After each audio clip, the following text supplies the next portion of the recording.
Je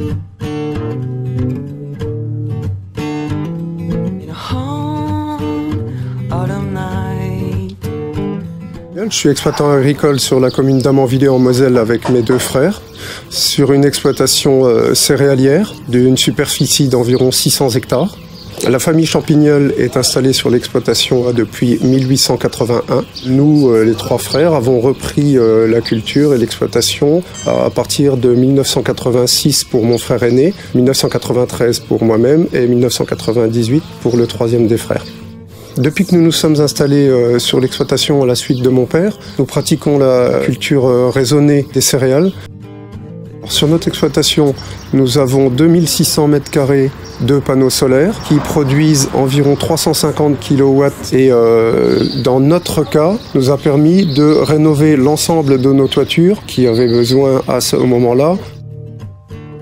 Alors l'installation de méthanisation que nous sommes en train de construire, c'est une installation de 1 MW. Donc ça consiste à mettre des matières végétales de toutes sortes dans un méthaniseur. Le méthaniseur, sur le même procédé qu'un bovin, va digérer et va produire du gaz consommé par un moteur thermique. Le moteur thermique va faire tourner une génératrice. La génératrice produit du courant qui sera injecté sur le réseau électrique. L'objectif de notre exploitation est de mettre bien sûr des cultures végétales dans le méthaniseur, mais aussi de mettre des cultures dérobées qui nous sont imposées par l'Europe sur nos terres libres pendant les intercultures et de récupérer tout ce qu'il est possible de récupérer en matière végétale, c'est-à-dire les tontes de pelouse communales, les fumiers et lisiers sur les exploitations polyculture-élevage environnantes. Alors je pense que l'agriculture a une part prépondérante dans l'avenir, dans la production d'énergie verte. Il faut faire attention, il faut que l'on reste sur nos cultures de base, tout en adaptant notre exploitation, mais sans la déséquilibrer. Les derniers investissements qui ont été faits sur l'exploitation agricole ont bien sûr été adaptés à la méthanisation. Nous avons investi dans une presse pour récupérer la paille et les menus paille qui sont déposés sur l'andin. Nous avons investi dans une moissonneuse-batteuse avec récupérateur de menus paille, ce qui n'était pas le cas auparavant.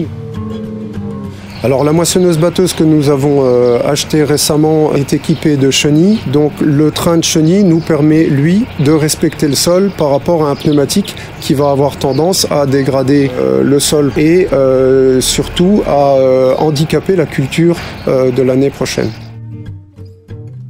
La Banque populaire Lorraine-Champagne a été un partenaire très important dans le développement de la méthanisation et dans les investissements agricoles qui en découlent.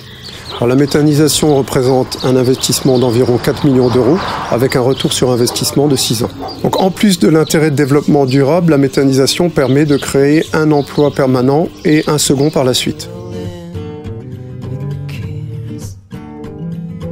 La méthanisation dans notre métier d'agriculteur est une diversification qui va nous permettre de rassurer financièrement notre installation par rapport aux fluctuations du marché.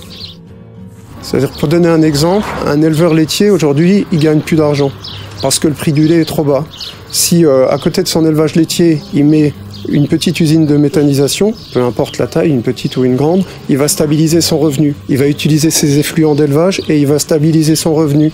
Donc si son prix du lait fluctue, lui, il va toujours avoir le revenu de l'installation de méthanisation pour pérenniser son installation agricole. C'est aussi un des objectifs de notre investissement.